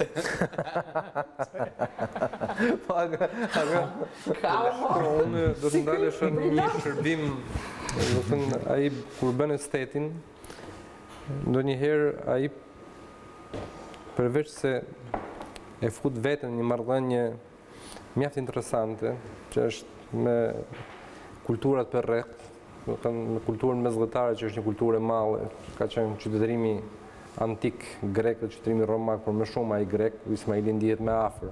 Po të kemi parasysh Eskili ky humbës i madh. Ai përpiqet ta vej kulturën shqiptare në korrelacion me kulturat mesdhetare, me kulturat e mëdha. Dhe kam parasysh ndoshta 2 vepra eksplicite. Dante i pashmangshëm, Hamleti ky princi i vështirë, edhe një tjetër që nuk më kujtohet, jo Eskilin, por kur shkruan për Cervantesin, ku shpjegon marrëdhëniet e shqiptarëve me Don Kishotin, dhe një pjesë e kësaj është tek fjalimi kur ai merr shpimin e Asturias. Pra, nuk është pak t'i vesh shqiptarët në një lloj marrëdhënie me Dante Alighieri'n, me Cervantesin dhe me Shakespearein. Dhe ai e bën këtë, domethënë, edhe për të pozicionuar vetveten, për të deftyr botës, por mbi gjitha dhe kulturën shqiptare ai e ngre në një rang bashkëpunimi me kulturat të mëdha. Edhe ky është një shërbim i pastër në fund të fundit, intelektual spari, kulturor, por edhe kombëtar dhe pse jo patriotik, ose do ta përdorim si term. Paralel kjo me qesëndisjen në veprën e tij të momentit oriental ose të momentit otoman ose ka si fajkonicë, shikullimin e ka te viti mbrapsht e ka kudo, domethënë nuk janë ndana këtë, por ndoshta është dashuria e madhe që ja zmallon dhe lupen për të parë ndoshta vesët e bashkombësve dhe duket që ai e ka këtë lartësi për t'i parë nga lart. Sokol, po që se më lejon, dohet merja atë momentin që pas ke shkëputur i shumë bukur, dhe gjatë emisionit po shoh me një dritë ndryshe nga filmi i radiostacioni. Po është vërtet që Dhe të të një gjë, jo vetëm i gjithë filmi, i gjithë filmi është ai. Është ai dhe domethënë unë ta thash, domethënë unë në fund kur pash kjo është leximi i ri. Kupton, aty domethënë ato pjesë që janë shkëputur nga filmi, janë shkëputur pa e ditur akoma që ai ishte skenaristi i filmit. Pra, se të është tjetër gjë të merret skenari nga dikush tjetër. Të frymëzohet nga romani dhe e bën skenarin dikush tjetër. Dhe është tjetër që vetë autori i romanit bën screenplay-in. Ato që quhen gjuhën e Hollywoodit. Pra bën skenarin për filmin dhe janë shkëputur pa e ditur që ishte skenarist. Posaçërisht. Dhe i gjithë filmi i parë sot, pra me këndvështrimin e sotëm, është një film kaq gazmor dhe me ironik, sa që ti qesh gjatë gjithë kohës për shkak të paralelizmave që bëhen për arsye koha.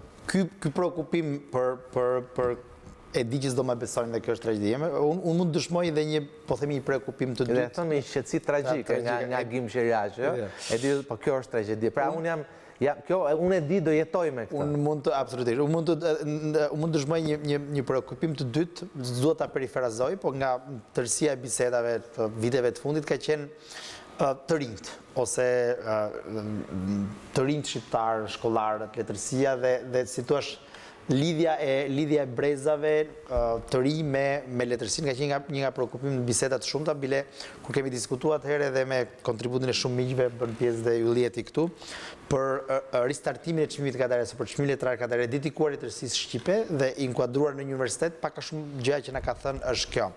Lidhja e brezave të ri me letrat shqipe ose me këtë gjë është një nga preokupimet e tij dhe them që ndoshta mund të hapim një seksion diskutimesh për mënyrën se si brezi i ri në universitet së fundi janë milenerë, që kanë lindur pas vitit 2000, pas vitit 2002. Çfarë janë ata? Çfarë do të thotë Kadare për ta? Çfarë do të thotë generali, radiostacioni? Arrin ta kuptojnë. Arrin ta Unë nuk jam specialist, po them që ka një preokupim se si sistemi jonë arsimor, dhe mos ai para universitar, arrin të marrë vlerat më të mira të letërsisë shqipe. Agroni është specialist më i madh, jo thjesht për Kadaren, po dhe momente të tjera në funksion të një mirë edukimi dhe në funksion të një funksionit polivalent, ose të shumëfish që ka vepra Kadaresë, si ndërgjegje shoqërore, si edukim estetik, si edukim demokratik. Tekstet e gjimnazëve të vjeçarës, të jemi ndershëm, kanë material referencial të bollshëm mbi veprën e Ismail Kadaresë. Por përgjithësi për letërsinë e mirë shqipe në tërësi, për Ismailin është temë gjatë. Një temë gjatë është diskutim tjetër. Problemi është tek niveli leximit kudo në shoqëri. Nëse para 90-s, gjithë dimë që libri ishte ushqimi kryesor dhe Kadare lexohej masivisht. Nuk e dia mund ta themi sot këtë gjë. Për sa i përket programit shkollor, do të thënë, mendoj që marrë një kulturë të mjaftueshme. Pastaj ata që vinë në universitet për letërsi, po sigurisht që unë e konstatoj me kënaqësi që Kadare lexohet dhe studiohet kudo. Edhe nga brezat e ri. Ky është lajm i mirë. Ky është lajm i mirë. Për studentët e letërsisë. Po unë do të shkojmë publicitet në fakt dhe të rikthehemi të flasim për një gjë që Ismaili nuk e bëri kurrë. Nuk u fut kurrë në politikë megjithëse ja kërkuan shumë. Rikthehemi pas pak.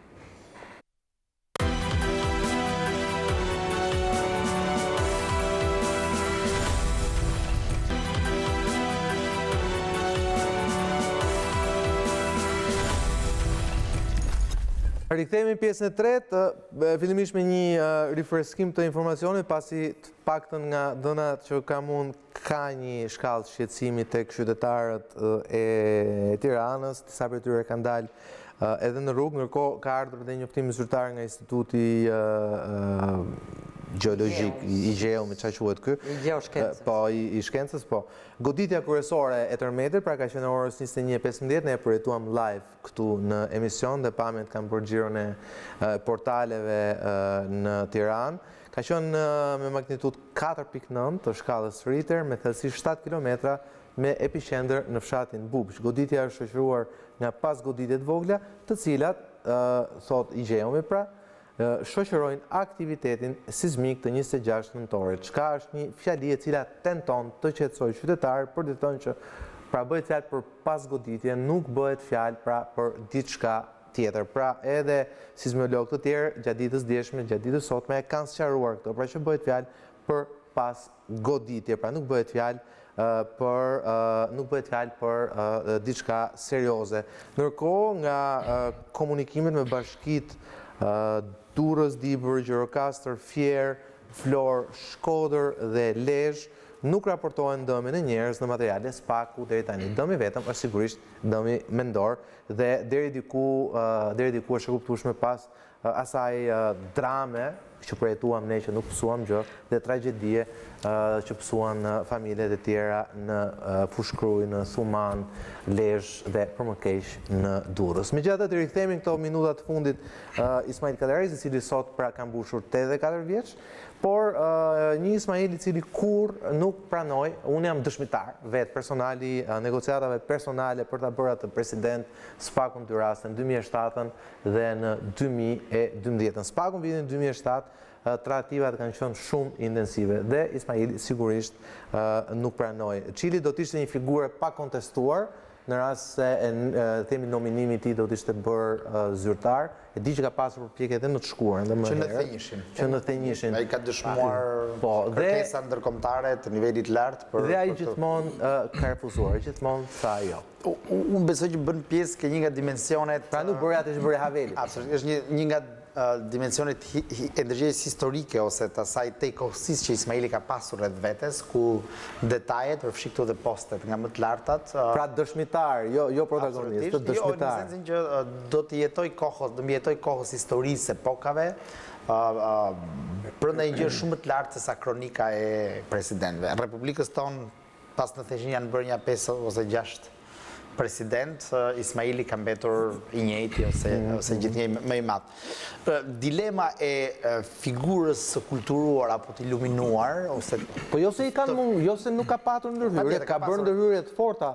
Dhe të fuqishme Kadareja nga në zhvillimet shoqërore ai ka bërë edhe në zhvillime politike të brendshme të vendit, absolutisht, dhe në momentet caktuara. Me diskutimet përkatëse, për çën si ka, dhe një nga momentet e shpërqendrimit, pas 90-s praktikisht kemi 3 Ismail, një Ismail që merret me ose ndoshta 4 që merret me letërsinë si e tillë, merret me jetën shoqërore demokratike, merret me aspektin kombëtar ose me Kosovën.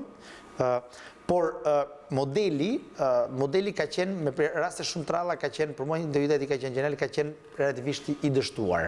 Pra nuk do sillte gjë, ose do të krijonte një problematikë. Nuk do sillte gjë, apo do të...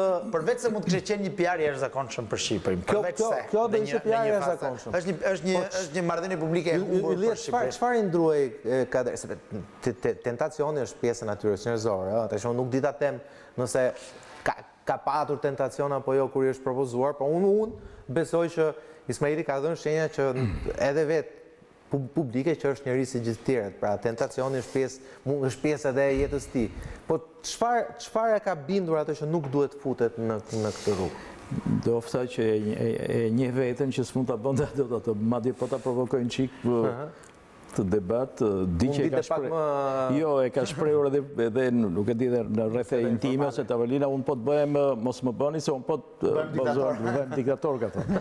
E para, e dyta s'pa merr mendja ai për PR, natyrisht për imazh do ishte vërtet emblematik për Shqipërinë, por s'pa merr mendja që Ismail Kadareja do ishte aftë të diskutonte për politikat ekonomike të mineraleve, për mbrojtjen e pyjeve, për luftën kundër gripit, këto që tema që prap janë çështje në fundit do merresh edhe me çështje juridike, çështje nuk edhe ai kam përshtypjen e një veten në këtë fushë dhe shumë komod, madje do thosha në atë pozicion që ka është dhe më i fituar dhe më i nderuar dhe më i kënaqur me veten dhe me në ekuilibër në harmoni me veten e tij se sa hapte sfida kur ka pasur nevojë ai si zë shoqëror, si zë.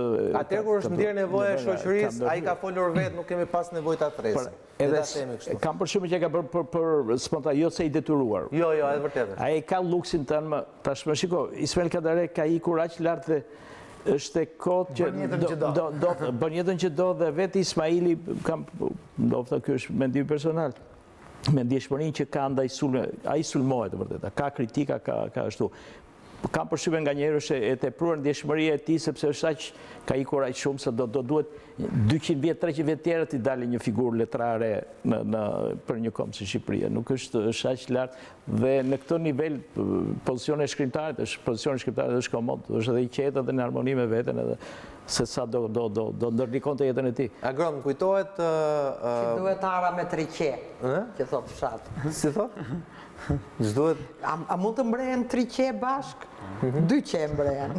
Ai s'do të mbret me 2 të tjerë. Kjo është, megjithatë Agron më kujtohet një nga ndërhyrjet, ndoshta ka qenë e fundit e tija publike, sa i përket zhvillimeve politike në vend, pikërisht në kohën e krizës madhe të rezultatit të Tiranës në 2011, kur ai në një letër publike i vetëm ndoshta i kërkoi Bashës një gjë pothuajse të pamundur, por shumë të logjikshme për mënyrën si e shpreu Kadareja. Tha be kind, tha bëu ndryshe dhe bëu gentleman dhe zgjidhe ti këtë, tha hap rrugën, tha spostohu vetë dhe lëre krizën të zgjidhen, jepi ti një zgjidhje, tha dhe se o ti marrësh ti pastaj tha të gjitha,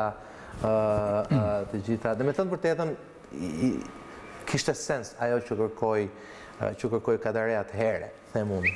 Por pyetjen që kam pak provokative. Çfarë bindesh politike mendon që ka Ismaili? Se kjo mund të jetë për shembull.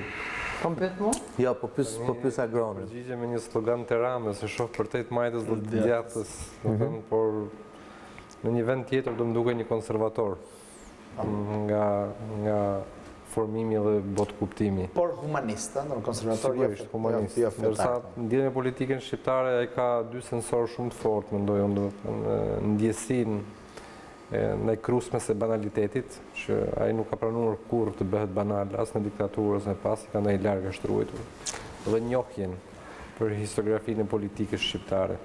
Kështu që mendoj janë të 2 sensorë që ata e kanë penguar të pranojë ofertën. Njohen që kuptimi njohen, pra që e njeh mjedisin. Njeh mjedisin për vëzhgim politike që kur ka krijuar shteti shqiptar edhe deri në ditët e sotshme. Dhe ai e di që asnjë llogari mund të jesh president, por në momentin që ai bëhet president fillon të bëhet i atakueshëm.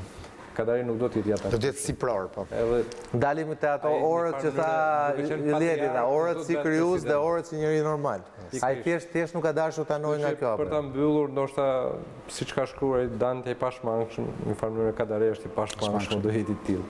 Të falenderoj Agron, falenderoj Vera Bekteshin, falenderoj Iliet Alishën, falenderoj që ishit sot me mua, falenderoj Henry Qilin, botuesin e këtij libri që ndoshta jep një farë përgjigje sa çdo lloj dileme tjetër për pjesën e debatit, pra të raportit të Ismailit me regjimin komunist. Faleminderit gjithëve që ishit sot me mua për në këtë përvjetor të 84 të Ismailit, sigurisht thjesht për një rifreskim, për edhe një zhvillimi tjetër paralel që ndodhi rreth 1 orë e gjysmë më parë, pra të një tërmeti 4.9 ball të shkallës Ritter, i cili u përjetua live këtu në studion e Real Story në News 24, një tërmet afër Bupshit, pra me thellësi 7 kilometra, përveç një doze paniku që ka shkaktuar në qytetarët e Tiranës, nuk ka asnjë dëm tjetër.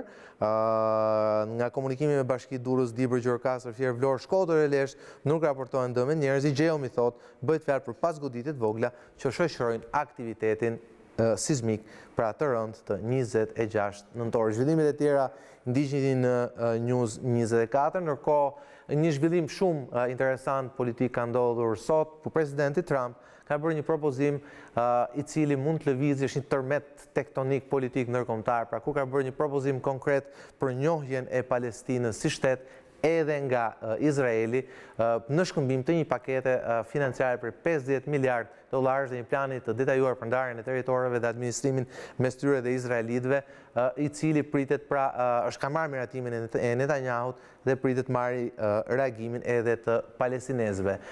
Pse them këtë? E them këtë sepse Shtetet e Bashkuara dhe administrata Trump, e cila gjendet në një vit zgjedhor, duket se këtë vit kërkon të mbushë gjithë vrimat e zeza të historisë botërore. Një për këtyre sigurisht është edhe mosmarrveshja historike midis shqiptarëve dhe serbëve për çështjen e Kosovës. Nesër në program do të jetë, nëse nuk ka zhvillime tjera, dhe zhvillime tjera jo e pa dhe live që ka, do të jetë i ftuar zëvendës kryeministri në IKE i Kosovës, zoti Enver Hoxhaj, për ballë analizëve për këtë situatë re të ndërlikuar në Ballkan, për çështjen e mini Schengenit, për mosmarrveshjen midis Tiranës dhe Prishtinës dhe për shumë gjëra të tjera. Pra Real Story rikthehet sërish nesër në ora 21. Deri atëherë nga Sokol Balla, natë mirë. Faleminderit.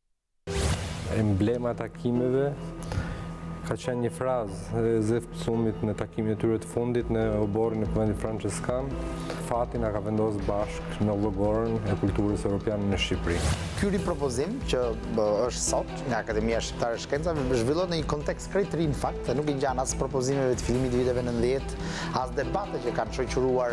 Ai ka marrë statusin e ndërgjegjes kombit ose një privilegj real që të paktën për brezin tim që një shkrimtar të marri, themi, statusin e emancipuesit të një shoqërie.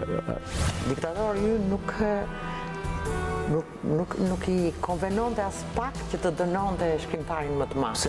Në përplasje ndërmjet kampeve dhe botëve ku ndërtohet figura Enver Hoxhës, një figurë besoj të ketë qenë shumë e dashur për diktatorin, shpeshherë mendoj që duhet ta ketë ndërdyzur dhe ka futur në dilema si duhet sillem me këtë shkrimtar, ta dënoj apo ta mbaj.